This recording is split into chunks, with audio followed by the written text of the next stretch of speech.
di channel YouTube aku, dan ini adalah program yang namanya My Favorite Person. Jadi aku terus mengajak orang-orang yang memberi banyak insight dan juga bisa dibilang menginspirasi aku, orang-orang yang punya nilai-nilai plus di mata aku. Jadi aku pengen memperkenalkan sama teman-teman semua. Dan sekarang yang sudah datang di sini itu ada sahabat aku namanya Shirley. Hai Sher. Halo, assalamualaikum. Selamat sore, Mbak Reni. Selamat Sher. Itu ini muslimah sekali ya.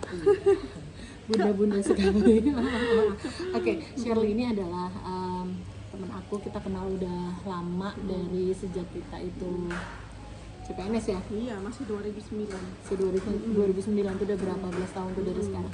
Dan ketika video ini kita ambil, Shirley itu sekarang sama kayak aku, sama-sama ASN, sama-sama PNS, dan Shirley itu masih menjabat saat ini sebagai Kepala Bagian Tekmas di KPU Provinsi Sulawesi. Ini berarti kita udah berapa tahun ya, Sher? 2009. Jadi ASN? Iya, sudah 13-14 tahunan gitu. 14 kayaknya. 14 ya. Kayaknya 14 an. Oke. Nggak gitu. Enggak Kayak baru kemarin. Soalnya dijalani doang Iya. jadi kayak gitu ya. Oke. Sher bisa kasih tahu nggak kita lagi di mana sih sekarang? Jadi kalau teman-teman yang ada di YouTube Mbak Reni, nah kita ada di Kota Luwuk, salah satu kabupaten di Provinsi Sulawesi Tengah. Nah, salah satu kabupaten yang lumayan besar sih penduduknya. Lumayan gede Dan ya. di belakang kita ada Kota Luwuk yang begitu indah. Kita ada laut, terus ada gunung. Nah ini kalau kota di Luwuk ini namanya kota berair. Nah karena memang ada danau, ada laut lagi masuk menjorok ke tengah kota gitu. Oh, teluk dong. Iya, kayak teluk gitu. Kayak teluk. Oh, gitu. Dan di sini bisa dilihat kok, kemarin tuh ada temen yang ngasih tahu kalau di Banggai itu kayak surga yang tercecer. Iya. Jadi itu emang kayaknya iya bener Iya banget. benar. Itu Karena kayak memang bener. pemandangannya luar biasa, sangat indah. Ya, iya benar. Pemandangan luar biasa karena kayak kita tuh dapat bukit, terus dapat laut gitu. Terus kalau malam tuh kayak lampu-lampunya juga luar biasa banget gitu. Bagus banget. Kamu udah berapa kali share ke sini? Udah sering sih. Hampir sering nggak? Biasanya ini wilayah tugasnya Iya, wilayah Sherly ya. tugasnya. Aku baru pertama kali ini sih datang bulan Desember. By the way, sebelumnya Mbak Ren, bahwasanya ketika Mbak Ren memperkenalkan program YouTube ini, saya sangat begitu luar biasa menjadi apa tadi orang yang menginspirasi. Padahal itu sebenarnya kembalikannya teman pemilih. Iya, Orang medsos itu kayak begini. iya, jadi kayak gimana ya, maksudnya saya itu malah kebalikannya. Mbak Reni itu menginspirasi bahwa sejak 2009 saya kenal Mbak Reni, memang kelihatan bahwa orang yang bertalenta, orang yang mempunyai motivasi, kreativitas yang di atas rata-rata. Di atas rata-rata. Jadi kalau di Sultan kenalnya Shirley sebagai host, itu saya tidak ada apa-apanya dibandingkan Masih bisa aja, kamu juga bagus banget. Jadi gini share, aku tuh ini buat teman pemilik Kak. Itu sapaan kita kepada penonton di media sosial kita, teman-teman semua. Jadi kalau ini sapanya apa? Halo, Reni's friend. Teman-teman aja. Teman-teman aja. Jadi aku tuh berpikir untuk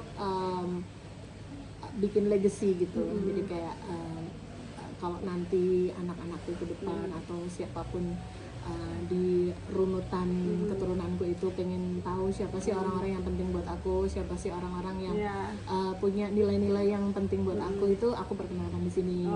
Makanya aku bikinin namanya My Favorite Person. Dan jujur aja sebagian besar itu yang aku ajak ke sini itu memang kebetulan teman-teman yang memang kita berada di KPU ini, di pekerjaan yang sama gitu, sama-sama di KPU. Karena gini, mungkin teman-teman sudah pernah dengar sebelumnya kalau aku tuh sering banget nyampein kalau bekerja sebagai pegawai negeri ASN di penyelenggara pemilu itu berat banget. Bahkan untuk laki-laki aja berat, nah apalagi buat perempuan itu hal yang harus diakui dengan jujur kan, share kalau this is not something easy. Ini adalah hal yang harus diperjuangkan gitu, harus diupayakan. Tapi aku melihat beberapa teman itu kok aku melihatnya gini loh, ini tuh kan pekerjaan berat. Aku aja merasa ini tuh pekerjaan yang berat, mengabdi di sini ya berat karena ini demanding banget, menuntut banget, menuntut waktu, menuntut pikiran. Tapi aku melihat beberapa orang itu melakukannya tuh apa ya, melakukannya itu gimana cara mendeskripsinya, terlihat biasa aja. bukan cuma biasa aja, mereka terlihat menikmati, terlihat enjoy, terlihat happy, tidak kelihatan kayak orang terbebani gitu. Sekarang kalau menurut kamu sendiri, kamu memandang pekerjaan kita ini yang menurut aku ini berat ya, Chef. Menurut kamu gimana? Sebenarnya sama sih Mbak ya, kalau menurutku Kita itu kesana, Chef. Gitu. teman pemilih. Kita Jadi teman pemilih. ya teman-teman, jadi orang biasanya berpikir bahwa menjadi pegawai negeri itu adalah pegawai negeri sipil itu adalah pekerjaan yang sangat mudah. Mungkin orang membandingkan dengan PNS di zaman-zaman dulu yang hanya datang kantor, terus nggak ngapa-ngapain, terus pulang, terus terima gaji. Nah itu berbeda sekali ketika kita sudah bekerja di KPU. Karena di KPU itu memang seperti Mbak Reni yang katakan tadi, bahwasanya kita itu dituntut dengan tahapan. Orang kalau berbicara waktu kerja adalah Senin sampai Jumat pukul 8 sampai 16.00, bahkan itu di KPU tidak ada. Kalau di KPU itu bekerja sepenuh waktu setiap hari, dan bahkan kita sudah bosan dengan pakai baju-baju KPU terus setiap hari dari Senin ke Senin ya. Dan ada tahapan yang mesti kita harus kerjakan, di mana tahapan itu merupakan tanggung jawab untuk mengawal pemilu, mengawal demokrasi di Indonesia. Jadi pekerjaan itu sebenarnya pekerjaan yang sangat mulia bagi kami, dan kenapa dianggap kelihatan kayak seperti kayak tidak terbebani, karena kami melaksanakan itu dengan cara yang menyenangkan, meskipun itu memang kadang sangat menyita waktu sebagai kami khususnya perempuan dan sebagai ibu rumah tangga dan seorang ibu, itu memang sangat menyita waktu, tapi kita sangat menikmatinya karena karena yang pertama kita harus mencintai pekerjaan kita. Yang pertama kita harus mencintai pekerjaan kita, sehingga kalau kita mencintainya, apapun yang kita lakukan pasti akan terasa sangat indah, sangat nyaman. Apalagi dibantu dengan teman-teman yang lain yang sama juga visi dan misi dan passionnya ke pemilu itu sama. Jadi memang kita ketika bertemu dengan teman-teman yang sefrekuensi akan menjalankan pekerjaan itu dengan sangat nyaman. Nah, kalaupun misalkan ada tantangan-tantangan, ya itulah tantangan. Memang kehidupan ini penuh dengan tantangan. Iya, ya seperti itu. Misalkan tantangan yang pertama di lingkungan kerja, misalkan ketika ada diperhadapkan dengan orang-orang yang beda pendapat, terus beda frekuensi, disitulah tantangannya. Kita harus menerima semua orang, dan bukan cuma maunya kita yang diikutin. Jadi kita harus berusaha juga menerima masukan-masukan dari luar, meskipun kadang wah tim 2359 lagi nih. Nah, tim 2359 ini teman-teman, bahwasanya ada tahapan yang kita harus terima di batas waktu pukul 23.59. Nah itu harus kita tunggu, dan meskipun tim 2359 rata-rata kita pulangnya jam 3 subuh, jam 4 subuh. Dini hari gitu Dini kita hari. pulangnya gitu. Di samping sebenarnya yang pertama adalah support dari keluarga Mbak Ren. Nah kalau kita tidak dapat support dari keluarga, khususnya kalau kita perempuan, suami dan anak-anak, pasti tidak akan senyaman ini kita bekerja. Jadi suami harusnya ini harus paham pekerjaan kita itu seperti apa. Karena beda dengan pegawai-pegawai negeri yang lain, beda sekali. Frekuensi kita tuh tidak seperti teman-teman yang lain yang punya jam kerja jam 8 sampai jam 4, tidak sama sekali. Kita bahkan 24 jam non-stop, kadang-kadang harus HP tidak bisa non-aktif, WA tidak bisa pakai data, harus aktif terus. Nah pekerjaan kita yang luar biasa banyak, bukan hanya menguras otak, tapi menguras tenaga juga. Mungkin itu sangat banyak sekali tenaga itu banget. Sekarang gini share, itu yang kamu katakan tadi itu adalah hal-hal yang sebenarnya ya, maksudnya semua orang kita sama-sama mengamini, iya caranya tuh begitu, harus ada passion, harus ada keikhlasan, niat, terus dukungan dari keluarga, terutama suami sama anak, keluarga kecil kita gitu. Nah tapi itu hal-hal yang juga diucapkan di majalah atau di buku ya, itu standarnya kayak begitu. Tapi untuk membuat itu terjadi tuh kalau menurut aku banyak banget tantangannya, ya banyak banget obstacle-nya gitu. Di segala kultur yang berbeda-beda itu kita bisa punya tantangan masing-masing. Kalau kamu sendiri tuh bagaimana sih bikin apa bahasanya perjanjian gitu sama suami itu? Bagaimana kalian mewujudkan ini gitu? Jadi awal masuk ke KPU kita kan belum tahu nih kerjaannya seperti apa. Terus terang 2009 itu kemarin KPU itu meskipun organisasi sudah lama, tapi di mata kita yang ini masih apa sih KPU itu? Iya, kan kita organik pertama. Apa sih KPU itu? Nah, pertama kita lolos, kita tahu kerjanya apa, dan kita bicara dengan berdua, dengan suami dan kadang anak-anak terkait dengan pekerjaan kita, meskipun masih ada protes di dalamnya. Aduh, ibu ini cuma protes itu dari siapa? Dari anak-anak. Anak ya. Kalau suami sendiri, suami kadang kan kita punya punya perjanjian nih.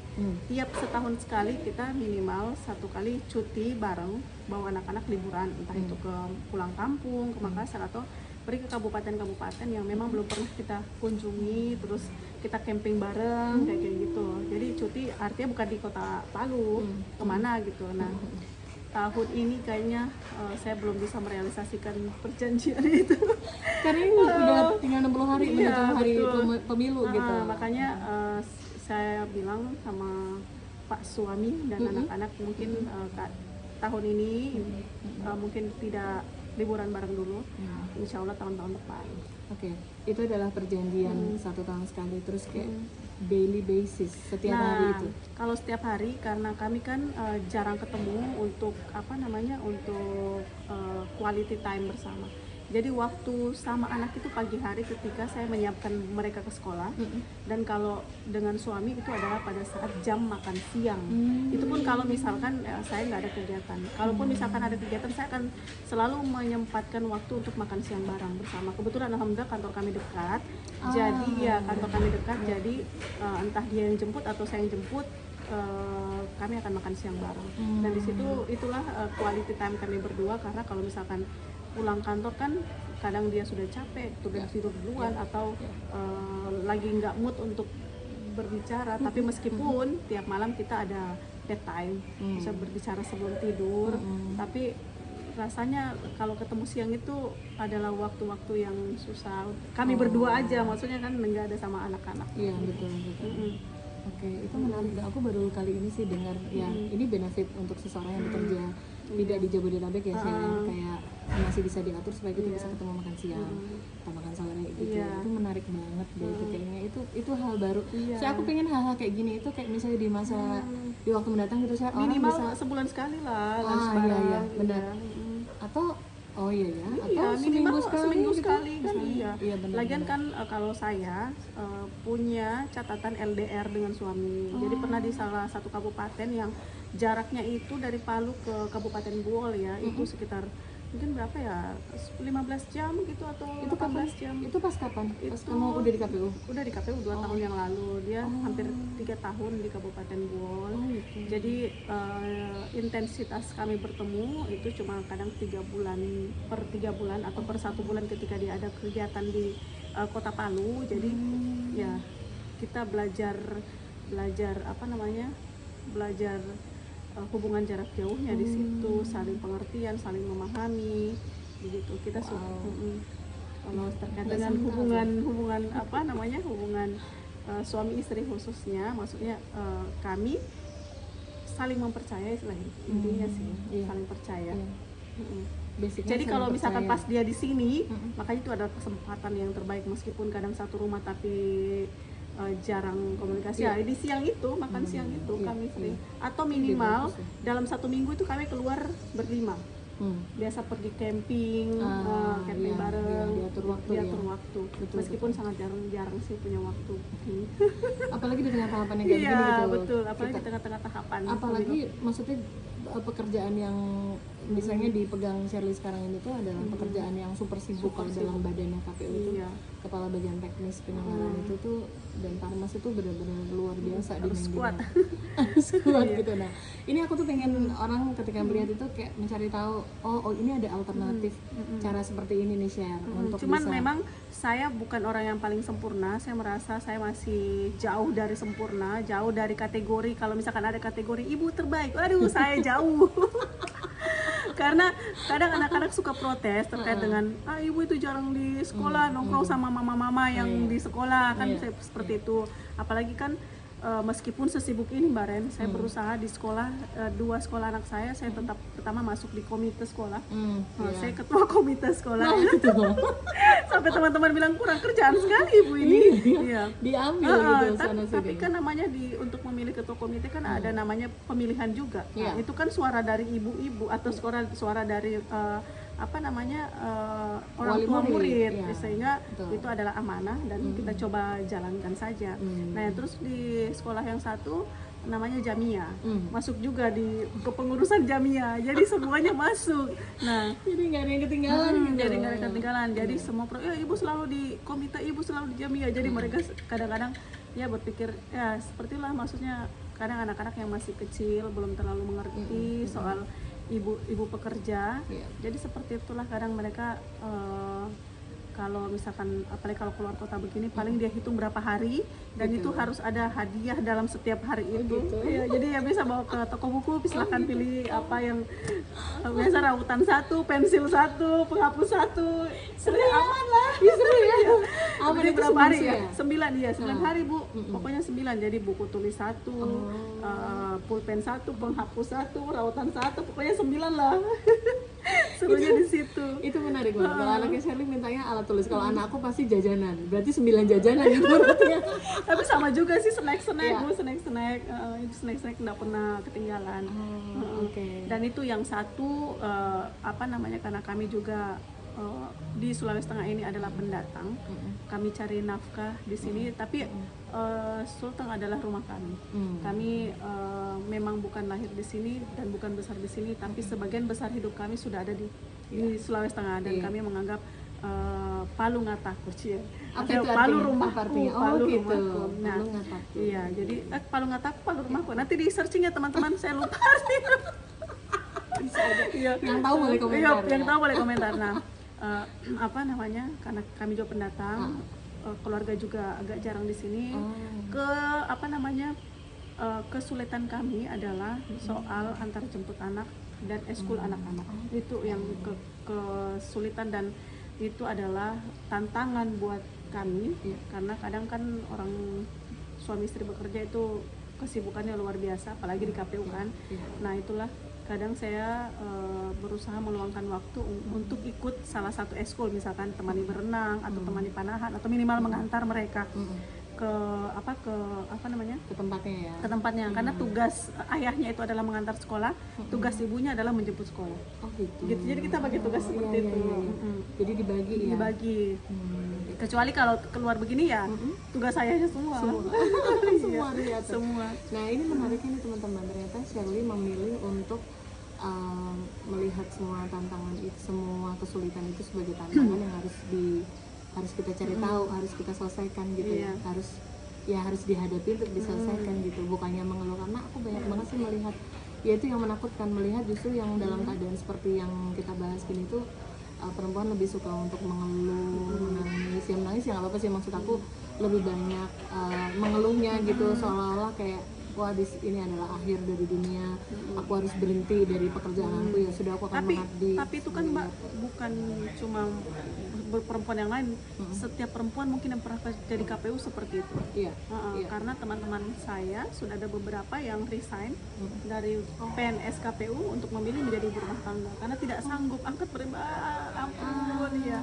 Dan kadang juga saya berada di posisi ketika melihat anak-anak, saya sepertinya mau menyerah, tapi kata suami saya itu bukan menyerah, itu adalah pilihan. Tapi kalau kamu mau menjadi ibu rumah tangga seutuhnya tanpa bekerja, it's your choice, itu pilihanmu. Jadi silahkan ambil apapun keputusan, itu pilihanmu. Dia mendukung segala-galanya. Cuman kadang-kadang kalau jadi itu kan pilihan ya. Ini juga menjadi pegawai negeri, itu adalah pilihan saya, dan saya berusaha bertanggung jawab atas apa yang sudah saya pilih. Iya, Seperti itu. iya. Dan meskipun kadang tidak jarang saya mengeluh, tidak jarang saya rasanya ingin menangis dengan job desk yang begitu panjang dan begitu banyak, di samping dengan anak dan suami. Ya seperti itulah kadang, tolong Tuhan selamatkan saya. Apalagi ya share udah diperjuangkan sebagai hal yang diyakini, sebagai hal yang dipilih, udah memilih pekerjaan ini. Iya. Tapi di tengah jalan ketemu orang-orang yang sulit, aku nyebutnya difficult people. Iya, Orang-orang sulit itu tuh kayak iya. ngerasa ini udah gue bela-belain masih ketemu yang kayak gini gitu nggak sih? Betul, sering Mbak, sering banget. Jadi di kehidupan ini tidak seindah dan semulus apa yang dilihat. Jadi kita sering banyak bertemu dengan difficult people. Iya. Nah, itu yang saya bilang tadi, tantangan, karena tidak semua hal tidak semua orang mengerti kita, dan tidak semua orang mau mengerti kita, dan tidak semua orang memahami apa yang kita jalankan. Seperti itu. Nah, meskipun dengan atasan atau bawahan, kadang di satu sisi kadang dia menjadi orang yang begitu manis, dan kita menjadi satu teman yang sefrekuensi, tapi kadang-kadang kan namanya juga manusia, kadang ada, kalau perempuan kadang ada masa-masa yang kayak mau hype-nya, jadi kayak jadi kadang bertemu dengan satu orang tapi kadang moodnya harus dijaga sedemikian rupa. Dan itu memang dari diri kita untuk tantangan, menurut saya itu adalah tantangan. Benar. Untuk bertemu dan menghadapi orang-orang baik, orang-orang yang difficult people, orang-orang yang sefrekuensi, itu semua tantangan. Kalaupun kita bertemu dengan orang-orang yang sefrekuensi, itu adalah anugerah Ya, bonus ya. Ya, bonus. Bisa jadi bonus. Tuh, kalau aku membahasakan itu kayak itu bagian dari menjadi dewasa itu sih. Ketika kita masih anak-anak dulu, kita masih anaknya bapak dan ibu, semua masih dari sini tuh tidak ada hal yang tidak bisa kita peroleh gitu ya, tinggal minta gitu. Sekarang ketika menjadi dewasa, sudah punya rumah tangga, anak-anak yang harus kita urus dan tanggung jawabkan, dan pekerjaan yang harus juga kita jalankan, itu kayak di titik-titik tertentu merasa tersudut atau merasa lelah lah ya, bahasa sekarang ya, merasa lelah gitu. Di situ yang membuat kita berpikir ini loh yang dirasain orang tuaku dulu. Iya, betul. Pasti orang tuaku dulu juga ngerasain ini, berarti meskipun beda ini ya, beda situasi. Benar. Tapi itu yang mengingatkan kita untuk bersyukur ya nggak sih?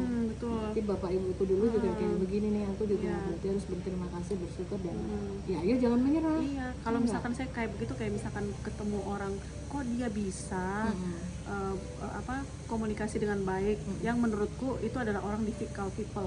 Kok dia bisa? Jadi kita harus pelajari sisi-sisinya. Oh mungkin caranya saya salah, harusnya seperti ini, seperti itu. Kan tidak, di dunia ini tidak mungkin kita ketemu dengan orang yang frekuensi satu dunia. Oh, that is so true. Itu benar banget. Iya, jadi pasti cuma di dunia dongeng. Jadi, dan mungkin bisa saja kita dinobatkan oleh orang bahwa kita adalah orang difficult people. Jangan salah. Iya, kita ini orang sulit. Iya, buat dia kita ini menyulitkan dia. Jadi kadang saya seperti itu berpikir, jangan sampai saya ini mungkin juga adalah orang difficult people bagi dia. Jadi kadang ya menjadi dewasa ya seperti itu. Menjadi tua pasti, menjadi dewasa itu ya belum tahu. Iya, belum tahu kita mampu atau enggak ya. Betul. Iya, benar-benar. Kalau boleh tahu, saya itu sekarang putra-putrinya ada berapa sih? Umurnya berapa? Alhamdulillah sekarang dikaruniai 3 orang anak. Satu SMA kelas 2, yang kedua SD kelas 4. Itu boy. Yang pertama girl, yang kedua boy, dan yang ketiga girl. Kelas kedua, ketiga? 2 SD, kelas 4 dan kelas 2 SD. 4 dan 2 SD. Oke. 4 dan 2 SD. Wow. Artinya teman-teman semua, buat kamu perempuan-perempuan yang juga berada dalam kondisi seperti kita, aku sama sekali umurnya nggak gitu jauh tuh anakku. Kalau anak aku yang sulung itu masih SMP mau masuk SMA, yang kecil juga masih SD kelas 5. Jadi ya sosok lah kayak, berarti kayak begini nih yang diceritain sama Shirley, bagaimana dia menghadapi hidupnya, sama seperti yang kemarin beberapa teman-teman aku yang aku datengin ke sini, mereka adalah orang-orang yang menurut aku itu antusiasnya itu memukau, antusias sama pekerjaannya itu amaze me gitu. Kayak wow, kamu kok bisa ya selalu bersemangat, kamu sosial media kamu terus memberitakan hal-hal yang hal-hal baik yang, Yang kamu positif. lakukan, yang positif, dan itu tuh vibrating ke orang, giving good vibes gitu. Orang jadi, wah anak ini semangat banget ya, padahal kan pekerjaannya sama kayak aku, sama Iya. beratnya kayak aku, kok dia bisa semangat gitu. Kita yang nonton tuh kayak mencari tahu, Iya. kenapa kamu bisa sebersemangat itu, apa yang jadi alasan kamu, apa yang jadi cara kamu kayak gitu. Nah, sekarang teman-teman semua tahu kan. Dan Shirley ini salah satu temen yang menurut aku itu dia bakal jadi seseorang yang besar. Amin. Ya Karena aku Rabbal kenal dia, Alamin. jadi kita pas Kasubagnya itu duluan Shirley itu udah Kasubag duluan, hukum ya. Terus setelah beberapa tahun kemudian baru aku jadi Iya. eselon 4. Terus kita berada Tapi di Mbak Reni sini yang sekarang. duluan eselon 3 kan Oh, aku namanya dulu, orang beda iya, sedikit, beda beda, sedikit. iya. Beda Mbak Reni sedikit. duluan, terus Iya, saya. iya baru Shirley. Dan ketika dulu Shirley itu masih jadi dia ini orang yang kalau ditugasi sesuatu tuh dia tidak menyia-nyiakan, jadi dia akan memberi warna lebih pekat di dalam tugasnya itu. Jadi misalkan dulu nih Shirley itu tugasnya dulu di hukum, aku dulu masih di SDM. Iya. Aku di SDM itu kayak Shirley ini orang yang terus mau mengembangkan diri gitu loh, kayak dia tuh mau nanya, misalnya mencoba mencari akses lewat aku misalnya, karena aku di SDM, Mbak mau nanya kalau yang kayak begini itu gimana. Jadi aku ngeliat dia tuh orang yang mau berkembang, mengembangkan tugas yang sebenarnya cuma ya biasa-biasa gitu aja, tapi dia mau menambahkan value di situ. Iya, karena saya merasa itu adalah challenge, Mbak. Jadi hidup itu tidak mesti lurus-lurus.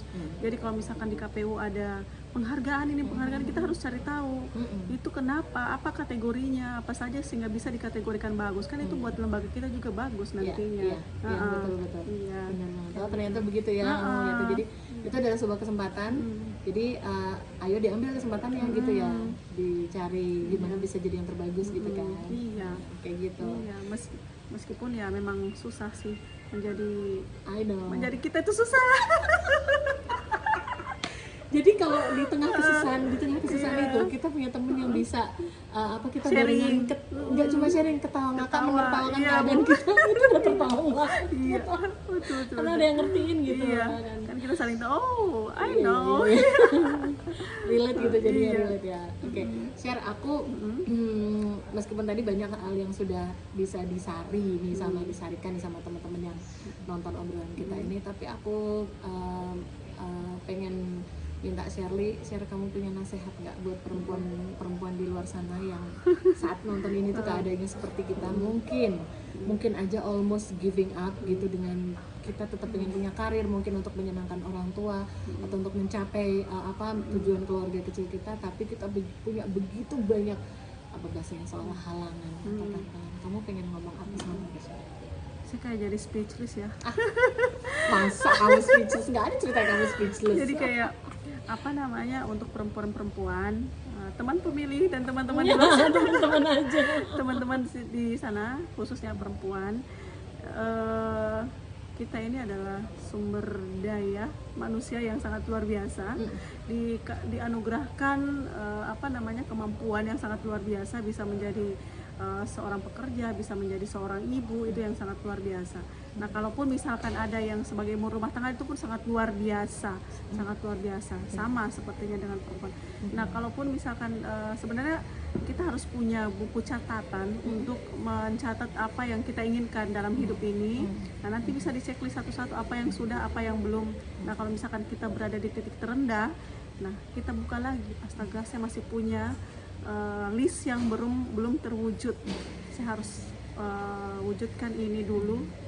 Dan anak-anak dan suami dan teman-teman yang baik sama kita itu adalah support yang paling bagus untuk memperbaiki mental yang tadinya sudah sudah rusak, berkeping-keping, hancur. Nah ya seperti itu. Dan apapun yang terjadi buat orang-orang yang menjadi difficult people, kita selalu menganggap bahwa bukan kita yang menjadi difficult people, bukan kita yang menyebabkan hal itu, tapi ketidakmampuan mereka untuk menghadapi kita, sehingga mereka menganggap bahwa kita berlebihan, tapi karena itu adalah ketidakmampuan mereka. Jadi selalu semangat terus, jangan menyerah. Share, aku makasih banget ya kamu udah ngeluangin waktu buat ngobrol di sini. Sama, saya juga sangat senang, sangat bahagia bisa bercerita dengan Mbak Reni. Artinya semua unek-unek yang hanya di dalam dada itu bisa dikeluarkan, bisa sebelum jadi ini juga udah tahu unek-uneknya. dan bahwasanya kita waras karena memang kita waras, Ya, bukan karena memang di apa, warasnya bukan cuma hanya di media sosial, karena kita memang orang yang bahagia. Iya. Dan kita memang orang yang waras. Bukan pencitraan. Bukan pencitraan. Benar-benar. Iya, betul. Thank you banget ya share. Aku berharap teman-teman juga semua dimanapun yang mungkin dalam keadaan yang sedang tidak baik, kemudian mungkin porsinya juga mungkin seperti kami perempuan yang bekerja, terus juga punya tanggung jawab ada keluarga kecil kita, suami dan anak-anak. Mudah-mudahan bisa mengambil hal-hal baik dari yang dilalui Shirley teman aku ini. Share sukses terus ya buat kamu. Terima ya. kasih Mbak You're gonna be Reni. great. Di masa mendatang tuh aku Amin. tetap berharap bisa bertemu kamu dalam keadaan yang selalu baik. Amin, amin. Mbak Reni Dan- juga. Iya, pasti sama-sama. Thank you banget. Senang banget. Thank you. Makasih kita dadah dulu. Dadah. Dadah.